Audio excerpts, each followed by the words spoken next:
Hi everybody, it's Mike here from The Art of Guitar. I'm very excited to do a Marty Friedman artist series. A long time ago I did a Megadeth artist series, like a guitar techniques video for them, but I was only able to include some Marty Friedman techniques, so I thought I would give it its own video this time. Marty's been a huge influence on me for many years, ever since I started out. I actually had the Cacophony cassette back in the day for the album called Go Off. And my friend had the Dragon's Kiss solo album.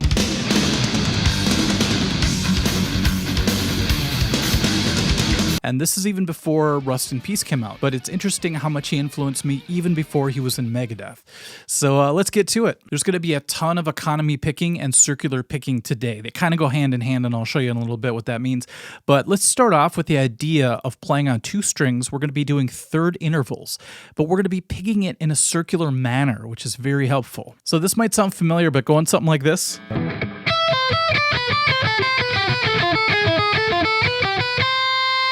So I'm just playing different third intervals, but I'm doing an up, down, down pattern.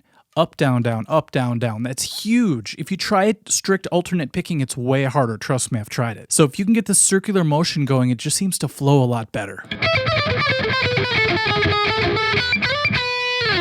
Now let's dovetail into the next part by adding chromatic runs. Typically they're descending and they sound really great.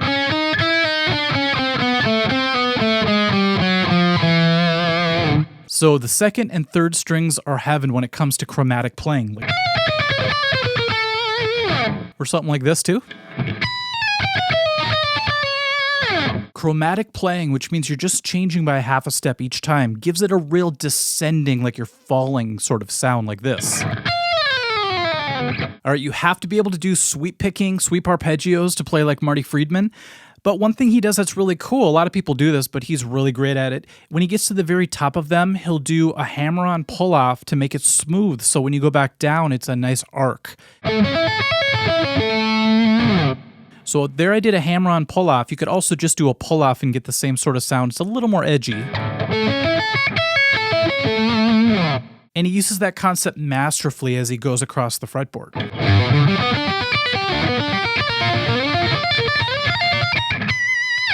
This next technique might seem very subtle, but it's huge. We're going to be using it a ton today, you're going to see. All you're going to do is you're going to do a double upstroke on the first and second string in this case. Let's just go 12th fret, 12th fret. Then I'm going to do a bend, let's say, on the 15th fret of the second string.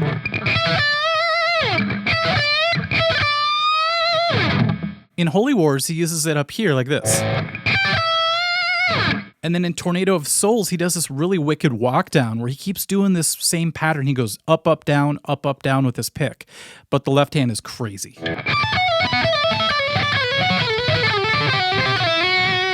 I'm not used to doing that. I never add that downstroke. I just do up. It just seems to work for me. The concept is, though, is just that double rake. It doesn't have to be just on the highest strings either. You could go like this.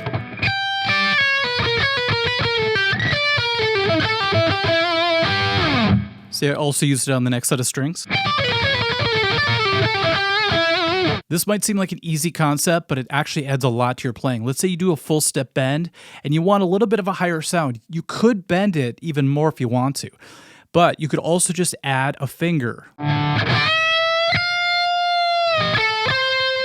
Think of it as getting a little bit of a boost. When you're at the very top, you just need a little bit more. Add that finger to it. We have to talk about Marty's vibrato. It's very exaggerated in a great way. So he does really wide bends when he does his vibrato.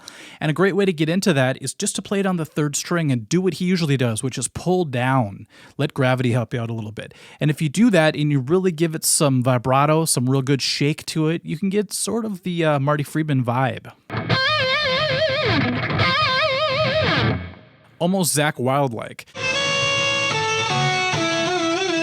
This is more of a sequence where you do a hammer-on pull-off. You could hit a staccato note followed by a pre-bend and then bring it down so it kind of cries like this.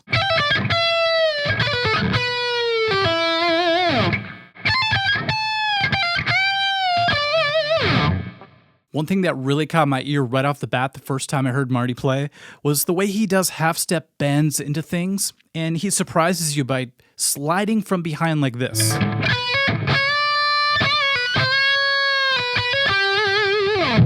So instead of just playing straight notes like this, he bends half step into them.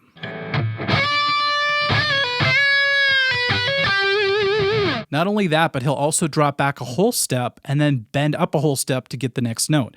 So in this case, instead of going like this, D, E, F, after we hit the E, we're going to drop back to E flat, bend it up a whole step to the F instead. That sounds awesome. Now, if you've ever heard Skull Beneath the Skin, early Megadeth tune, there's a really great diminished climb in the very beginning that Dave Mustaine does. Marty implements that in a lot of his solos, this concept. So one example is he'll go like... That's just a descending version of that. You can also climb if you want to. Notice the sweep picking motion I'm doing with that as well. So all this stuff's gonna tie together. Now doing this next motion is always tricky for me. That's when you take a scale and you walk backwards in a staggered fashion like this. Just as an example. Now if you were to pick it and use different rhythms, it could sound more interesting. Put that in a Marty Friedman context and you get something pretty cool.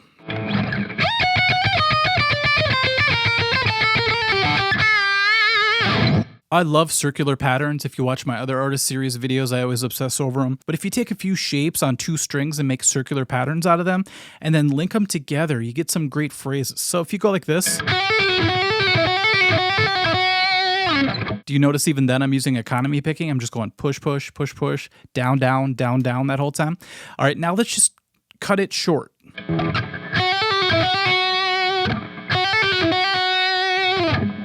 Let's do a few more patterns and cut those short.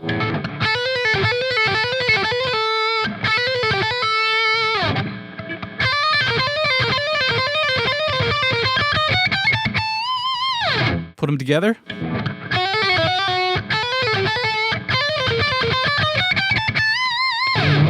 Let's do some gallop slide climbs, and that's where you gallop with your hand, kind of like Barracuda. Do it on one string and then slide your finger across a scale like this.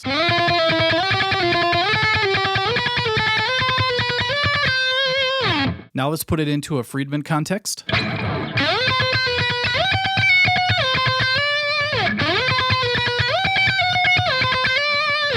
It could really take up a lot of space if you're in a certain key and you just start doing that on one string. You'd be surprised at the melodic content you can come up with. Now let's do a group of 6 pattern and walk down. This is something that Marty does all the time.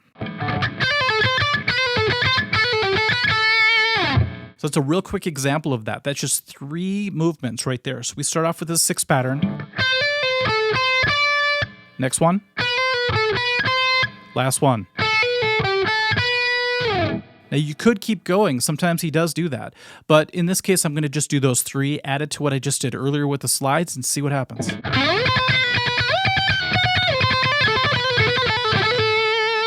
The first time I learned the blues scale, I was excited because now we have this flatted 5th note that I can go to.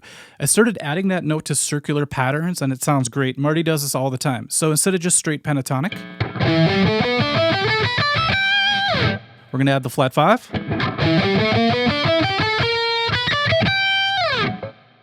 Add this B flat to a circular pattern, you get this.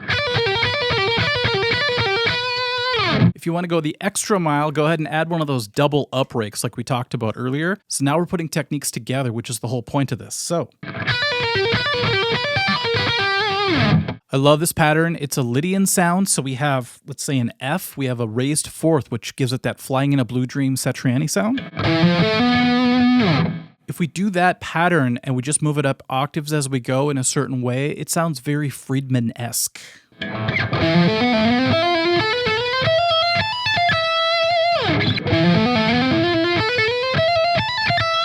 Actually, it has a little bit of a Chris Poland sound as well, so I wonder if Marty was a bit influenced by Chris. Let's do some more mixing now. We're going to do a 4 pattern, and I love this 4 walk down. I do it all the time in pentatonic.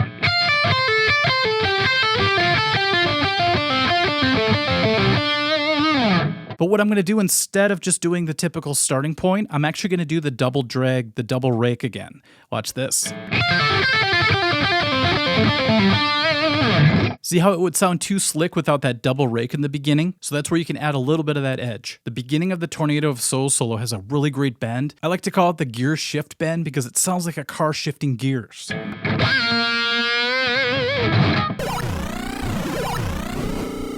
So there's a quick bend followed by a real slow one.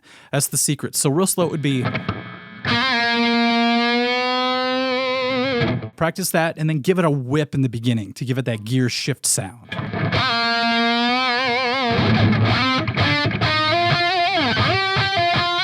Speaking of Tornado of Souls, the part of the solo where he just goes off on this 3 pattern, I love it because it reminds me of when I first learned Fade to Black by Metallica. I had to come up with a circular picking way of doing this, and I believe Marty does it like this. Up, down, down, up, down, down. So you get that economy circular picking thing happening. Double up on some of the notes, you get this. If you watch Marty live, he really pulls on those upstrokes. You could really see him doing this technique. I learned this first from a Ted Nugent song, I believe it was Free For All, where he does a bend, hits the other string, and comes down. But what Marty does in Skin of My Teeth is he bends up and then just hits the next string's note as it's bent and keeps it straight. Isn't that strange? So it's like you're playing these 2 notes, A and E, but you're doing it all with bends.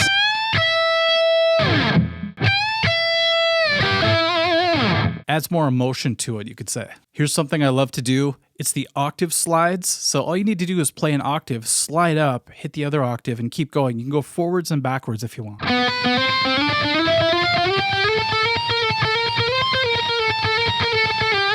You could probably imagine with a wah pedal that could sound extra awesome, so give it a try. Now, if you do economy picking a lot, you're going to find real slick ways to play runs that require way less energy than alternate picking the entire time. Here's an example of weaving in legato whenever it's appropriate.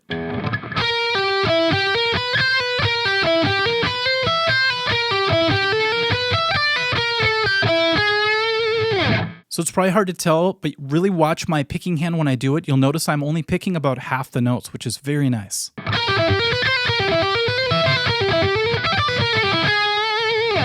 It seems like a lot of guitar players, including myself, are always trying to break away from the pentatonic box shapes because it seems somewhat predictable sometimes. So in this case, I'm just going to change into Mixolydian. And so we're going to be taking a minor pentatonic concept in G minor, and I'm going to be raising the minor third up to the major third, so adding the B.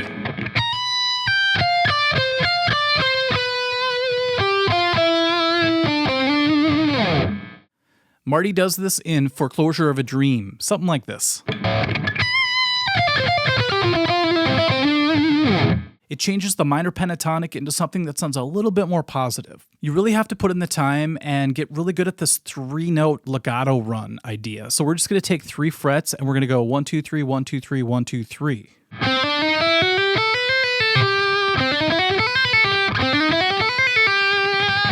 You can move it up as well. Do it on 4 strings.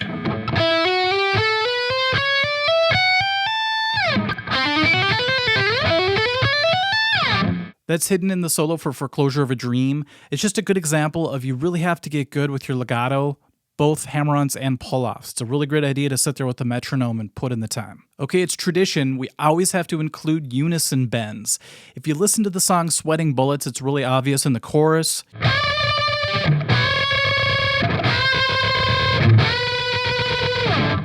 It's a sound that makes you feel like you're going crazy, and that's appropriate for this song and for that video. But he uses it also in Symphony of Destruction.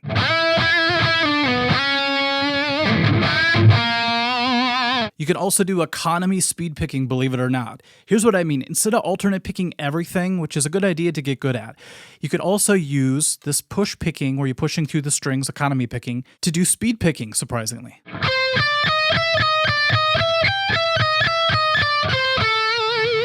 Now it's pretty subtle, but I'm just going like this, down, down, then I'm doing a whole bunch of alternate picking. Every time I switch strings, I either do down, down, or up, up. As you'll see at the very end, I go up, up, down.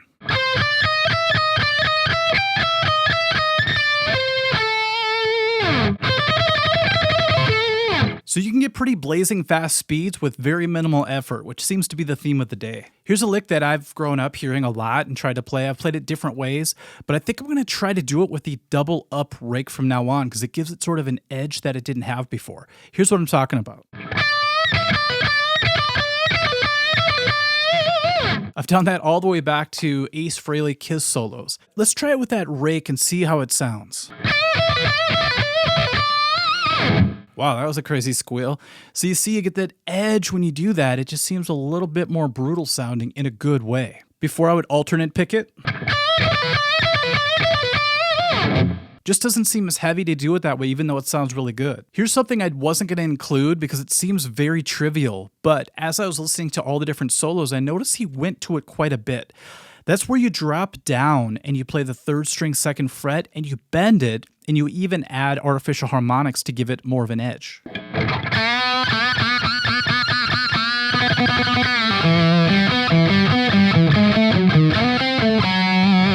That's also very reminiscent of Kirk Hammett. He likes to do that as well. But I think they both got it from Eddie Van Halen, of course. The last technique we'll talk about is this odd time sequence that goes into an even time sequence, but it throws it off enough to make it really interesting.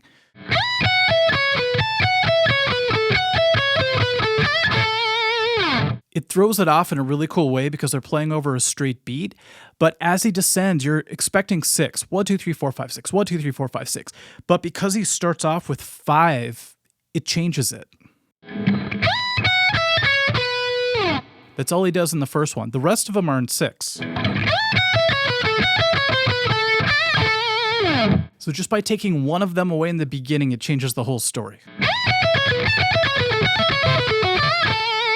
5 patterns are always fun, especially if you do economy picking. I learned this from an Eric Johnson article or something. It's pretty blazing fast. It just sort of flies through your ear, real quick. But the picking is simple if you do it the correct way with that economy style. All right, everyone, that was a ton of fun. I had to practice for a long time. My fingers are pretty much burning right now just from all the playing this week. But it was worth it. I love revisiting a lot of these techniques and seeing what influenced my style. Because like what I like to do with a lot of these players is take little bits and pieces that I love and try to implement them into what I already do. And that's what I hope you guys do as well. I'm excited. I'm about to go see Extreme and Living Color. So I get to see Vernon Reid and Nuno Betancourt in one night. So I might be late, but I'm excited. I'll try to do a review of it and talk about it, take some pictures, some videos, and share it with you guys. So, okay, thank you. Bye.